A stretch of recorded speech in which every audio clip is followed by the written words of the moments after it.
وہ ڈائس پہ تشریف لائیں اور اپنے خیالات کا اظہار کریں۔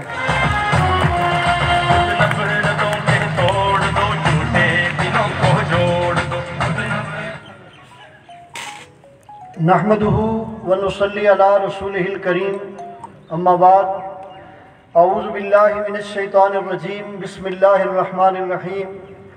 ان اللہ یأمرکم ان تؤدوا الامانات الی اہلها، صدق اللہ العلی العظیم۔ اس چمن کو کبھی صحرا نہیں ہونے دوں گا، اس چمن کو کبھی صحرا نہیں ہونے دوں گا، مر مٹوں گا مگر ایسا نہیں ہونے دوں گا، مر مٹوں گا مگر ایسا نہیں ہونے دوں گا، جب تلک میری پلکوں پہ دیے روشن ہیں، جب تلک میری پلکوں پہ دیے روشن ہیں، اپنی نگری میں اندھیرا نہیں ہونے دوں گا۔ دفن ہو جائے گا خود وہ رات کی تاریکی میں، جو یہ کہتا ہے سویرا نہیں ہونے دوں گا۔ جناب صدر جلسہ سروراجیہ انقلابی پارٹی کے مرکزی صدر سجاد افضل صاحب، آج کی اس بزم کے مہمان خصوصی جی بی اسمبلی کے ممبر ہمارے انتہائی قابل احترام جناب نواز خان ناجی، اور سٹیج پر اور پنڈال میں موجود میرے انتہائی باشعور، مخلص اور اپنی ریاست اور عوام کے ساتھ دلی ہمدردی رکھنے والے بزرگوں، عزیزوں، نوجوانوں، میں سب سے پہلے اپنے مہمان کا دل کی گہرائیوں سے اپنی طرف سے بھی اور آپ کی طرف سے بھی شکریہ ادا کرتا ہوں۔ ان سے انفرادی ملاقاتیں تو کافی رہیں، گلگت میں بھی اور اسلام آباد میں بھی، لیکن کل جب میں نے ان کی گفتگو سنی پلندری میں، کسی جلسے میں پہلی دفعہ میں نے ان کی گفتگو سنی، تو جس گہرائی سے، جس درد سے انہوں نے ہمارے جو حقیقی مسائل ہیں ان کو لوگوں کے سامنے رکھا، اور ہمارے جو بند دماغ تھے ان کو کھول دیا، دریچے کھول دیے۔ اور کل بھی میں نے شورش کاشمیری کے 2 شعر ان کی نظر کیے تھے، اور آج بھی وہی 2 شعر ان کی نظر کرنا چاہتا ہوں کہ افق کی سرخ قبا سے سراغ ملتا ہے، ہمارا لہو ستاروں میں جگمگائے گا۔ افق کی سرخ قبا سے سراغ ملتا ہے، ہمارا لہو ستاروں میں جگمگائے گا، ہمارے بعد کہاں یہ وفا کے ہنگامے، کوئی کہاں سے ہمارا جواب لائے گا۔ آپ نے مجھ سے قبل سن لیا، اور ان کو جب آپ خود سنیں گے آپ اندازہ کر لیں گے کہ گلگت بلتستان میں اسمبلی کے ایوان میں بھی اور اس سے باہر بھی جہاں ان کو عوام کی نمائندگی کا موقع ملتا ہے، تو جس جرأت سے، جس جواں مردی سے، جس دلیری سے وہ عوام کی ترجمانی کرتے ہیں، اس پر میں ان کو سلام پیش کرتا ہوں۔ اور انہوں نے ہماری دعوت کو شرف قبولیت بخشتے ہوئے جو یہاں پہ وہ تشریف لائے، میں بھرے مجمع میں ان کی موجودگی میں یہ عہد کرتا ہوں، یہ بات کہتا ہوں کہ انشاءاللہ العزیز جس طرح آپ نے تنہا کچھ نوجوانوں کی اجتماعی طاقت اور عوام کی تائید سے گلگت بلتستان میں اسلام آباد کی حکومتوں کو بے بس کیا۔ ساری ایجنسیز، ساری حکومتیں اپنے اپنے دور میں پیپلز پارٹی، نون لیگ اور پی ٹی آئی آپ کو جیت سے بہت دور رکھنا چاہتے تھے، لیکن آپ نے جس حکمت سے، جس ہمت سے، جمع مردی سے اپنی جد و جہد کو جاری رکھا اور عوام کے ساتھ آپ نے اپنے رابطے کو گہرا قائم رکھا، اس کے نتیجے میں وہ اسلام آباد کی طاقتیں فیل ہو گئی، ناکام ہو گئی۔ اس سے ہمیں یہ حوصلہ ملتا ہے۔ یہاں پہ جب الیکشن آتے ہیں تو لوگ کہتے ہیں جی کہ چونکہ پاکستان میں فلاں پارٹی کی حکومت ہے تو ظاہر ہے یہاں بھی وہی بنے گی، جس طرح رمضان صاحب نے بات کی تو ہم کہتے ہیں جی بس اسی کا ساتھ دینا چاہیے۔ عجیب بات ہے، سب جانتے ہیں کہ ان کے کرتوت کیا ہے، ان کے جرائم کیا ہیں۔ اپنی محفلوں میں ہم سب بیان بھی کرتے ہیں، لیکن پھر بھی انتخابات کے موقع پر جو ہے وہ ہم ووٹ کی پرچی سے انہی کو طاقت دیتے ہیں، ان کی تائید کرتے ہیں، حمایت کرتے ہیں۔ اس منافقت کا کیا ہوگا؟ جب تک ہم اس مروبیت سے نہیں نکلیں گے، جب تک ہم اس مروبیت سے نہیں نکلیں گے میرے محترم دوستو اور میرے بزرگوں، تو ہم آگے نہیں بڑھ سکتے۔ جب آپ سب اس بات کا بغور تجزیہ رکھتے ہیں کہ لیڈرشپ پر جو ان کے کارنامے ہیں کس طرح کھل کے بیان کرتی ہے، نون لیگ اپنے دور میں پیپلز پارٹی کے حوالے سے بیان کر رہی تھی، پیپلز پارٹی نون لیگ کے حوالے سے بیان کر رہی تھی، اور ان کے کرتوت تو ہم سب کے سامنے ہیں، تو پھر کیا چیز ہے؟ یعنی حقیقت نام کی کوئی چیز نہیں ہے، سب بلیک میلنگ، گمراہی اور دھاندلی سے سارے لوگ یہاں پہ آ کر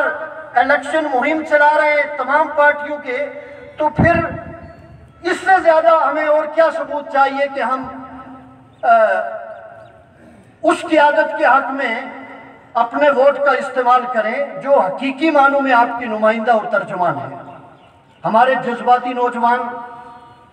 جنہوں نے علی امین گنڈا پور پہ وہ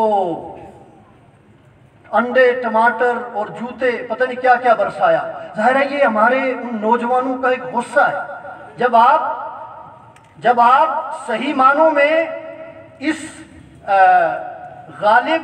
اور منافق طاقت کے خلاف جو ووٹ کا راستہ ہے اس کو استعمال نہیں کریں گے تو ہمارا جذباتی نوجوان کسی نہ کسی طرح اس کا اظہار تو کرے گا۔ میں اس کو کوئی بہت آئیڈیل طریقہ نہیں سمجھتا، لیکن ان کے جذبات کا اظہار ہے یہ۔ میں ان نوجوانوں سے یہ کہوں گا کہ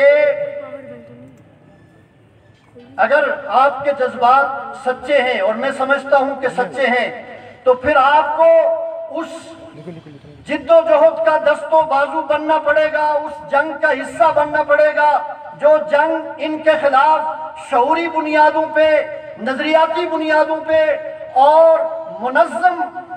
انداز سے لڑی جا رہی ہے۔ جب تک آپ اس کا حصہ نہیں بنیں گے یہ کچھ ہوتا رہے گا۔ یہ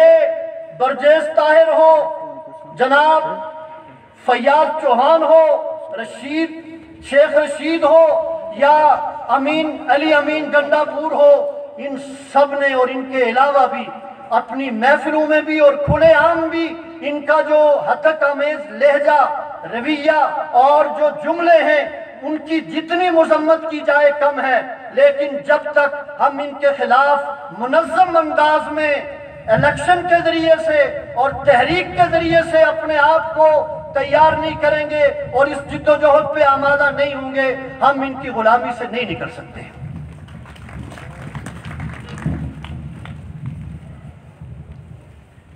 میں زیادہ لمبی بات نہیں کروں گا، اپنے مہمان کو ہم سنیں گے۔ بس ایک بات کہہ کے، کچھ دوستوں کا اصرار تھا کہ اپنے کلام میں سے بھی کچھ اشعار آپ کی نظر کروں، تو یہ کہنا چاہتا ہوں اختصار کے ساتھ کہ ہم اس تحریک کے ذریعے سے، الیکشن کے ذریعے سے ہم کیا چاہتے ہیں؟ ہم اپنی ریاست پہ حق حکمرانی چاہتے ہیں۔ کیا چاہتے ہیں؟ ہم حق حکمرانی چاہتے ہیں۔ میں یہ مثال اپنی چھوٹی چھوٹی میٹنگز میں اکثر دیا کرتا ہوں کہ ایک والد اپنے 2 بیٹوں کے درمیان جو خاندانی وراثت ہے، زمین 10 کنال ان کو تقسیم کر دیتا ہے، تو وہ اگر ایک بھائی دوسرے بھائی کی 10 کنال میں سے ایک مرلہ ناجائز طریقے سے ہتھیانا چاہے، قبضہ کرنا چاہے، تو وہ بھائی اس کو قبضہ نہیں کرنے دیتا، اس کے خلاف عدالت میں کیس چلتا ہے، جرگہ بیٹھتا ہے، اور بعض اوقات لڑائی ہو جائے تو قتل کی نوبت آ جاتی ہے۔ تو میرے محترم دوستو، جب ہم انفرادی زندگی میں، خاندانی زندگی میں اپنے حقیقی بھائی کو اپنی 10 کنال یا 5 کنال زمین میں سے ایک مرلہ دینے کو تیار نہیں ہے اور اس کی جان کے در پہ ہو جاتے ہیں، تو یہ 84,471 مربع میل جو ریاست ہے، یہ ہمارے آباء و اجداد کی دی ہوئی وراثت ہے ہماری۔ تو یہاں ہم کیوں خاموش ہیں؟ جو مظفر آباد میں بیٹھے ہوئے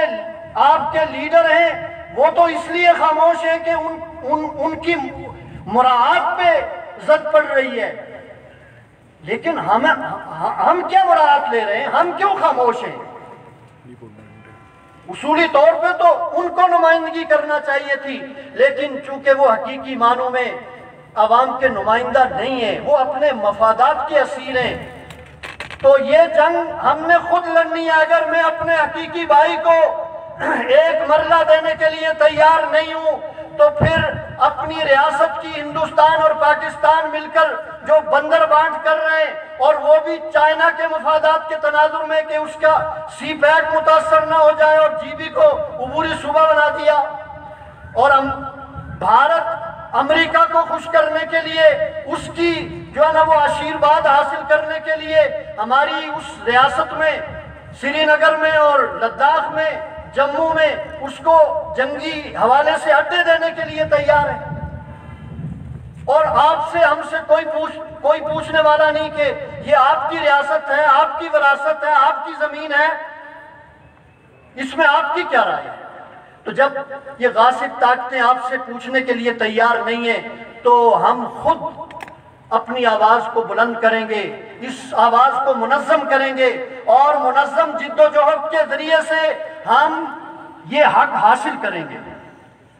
اور اس کا پہلا زینہ یہی ہے کہ آزاد کشمیر اور گلگت بلتستان جو پاکستان کے زیر قبضہ ہیں، زیر انتظام ہیں، ان 2 اکائیوں پہ مشتمل آئین ساز اسمبلی کا قیام انشاءاللہ العزیز ہم نے عمل میں لانا ہے۔ اور جب ہم یہاں با اختیار ہوں گے، تو اس اختیار کو استعمال کرتے ہوئے یہاں کے وسائل کو بھی لوٹنے سے ہم روک لیں گے، اور بحق عوام استعمال کریں گے، اور ریاست کا وہ حصہ جو ہندوستان اور چائنا کے قبضے میں ہے، اس کو چھڑانے میں بھی ہم کامیاب ہوں گے انشاءاللہ۔ لیکن اس کے لیے ایک لمبی جد و جہد ہے، ایک طویل سفر ہے، اس کے لیے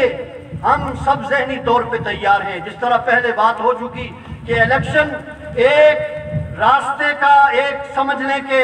ایک مرحلہ آیا ہمارے پاس، اس سے بھی کچھ ہم حاصل کرنا چاہتے ہیں، لیکن یہ ہماری منزل نہیں ہے۔ ہماری منزل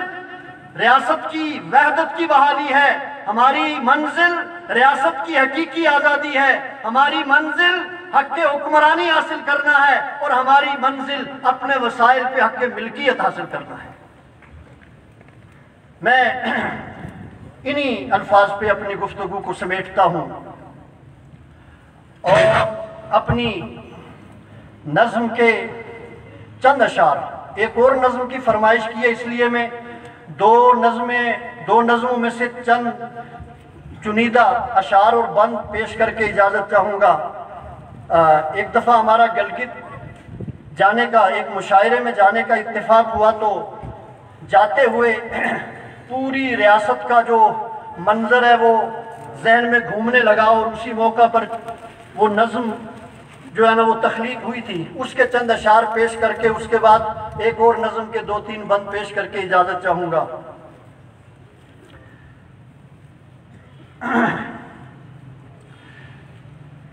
خدا کی قدرت کامل کا مظہر ہے وطن اپنا، کئی پھولوں گلابوں کا سمندر ہے وطن اپنا، وہ جموں کہ وادی ہو، وہ جیبی ہو کہ ہو لداخ، نظاروں کا چناروں کا ہنسی گھر ہے وطن اپنا، نظاروں کا چناروں کا ہنسی گھر ہے وطن اپنا، یہاں شفاف جھیلوں کے کئی پرکیف منظر ہیں، کئی جھرنوں ندی نالوں کا پیکر ہے وطن اپنا، کئی جھرنوں ندی نالوں کا پیکر ہے وطن اپنا، اور خدا کی جو بھی ہے تخلیق احسن ہے مکمل ہے، مگر دنیا کے ماتھے کا تو جھومر ہے وطن اپنا، مگر دنیا کے ماتھے کا تو جھومر ہے وطن اپنا، اگر دیکھیں وسائل کو تو یہ دنیا پہ جنت ہے، مسائل اس غلامی کی وجہ سے مسائل بے بہا اتنے کہ ابتر ہے وطن اپنا، مسائل بے بہا اتنے کہ ابتر ہے وطن اپنا، بظاہر جو محافظ ہیں وہ روبی لوٹ لیتے ہیں،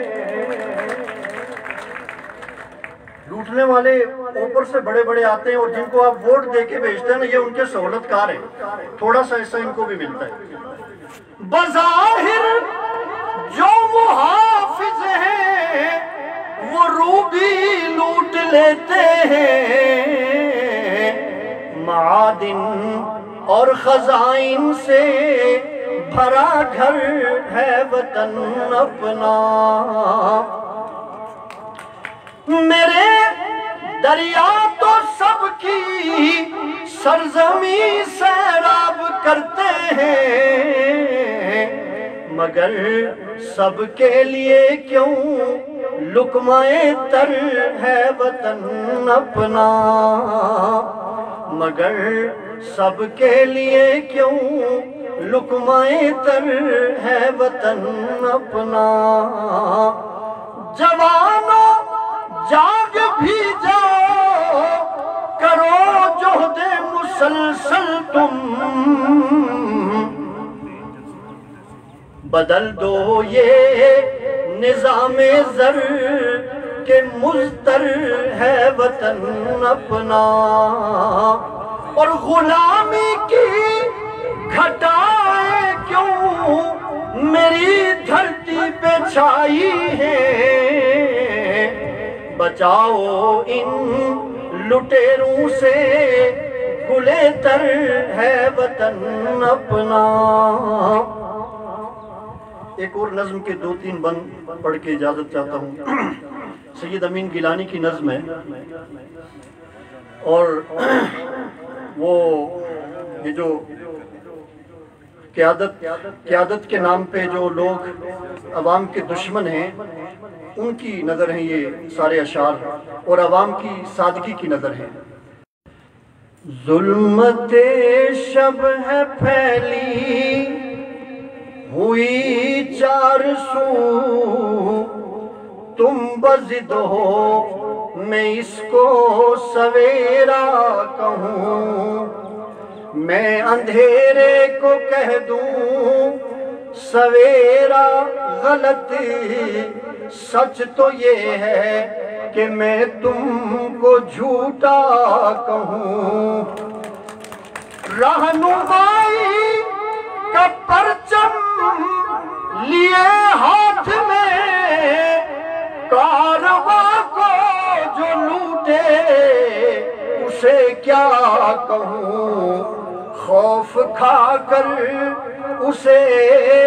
رہنما مان لوں، یا میں بے خوف ہو کر لٹیرا کہوں، خوف کھا کر اسے رہنما مان لوں، یا میں بے خوف ہو کر لٹیرا کہوں۔ ظلمت شب ہے پھیلی ہوئی چار سو،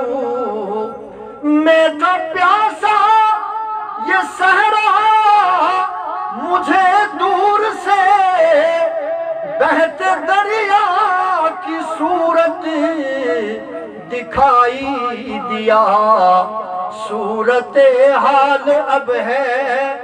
میرے سامنے، تپت صحرا کو میں کیسے دریا کہوں، جو ملا مجھ سے ہمدرد بن کر ملا میرے دل کا، مگر درد بڑھتا گیا، آج تک فیصلہ میں نہیں کر سکا،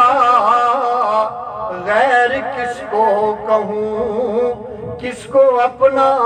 کہوں، لیکن یہ فیصلہ اب ہمیں کرنا پڑے گا۔ بہت شکریہ۔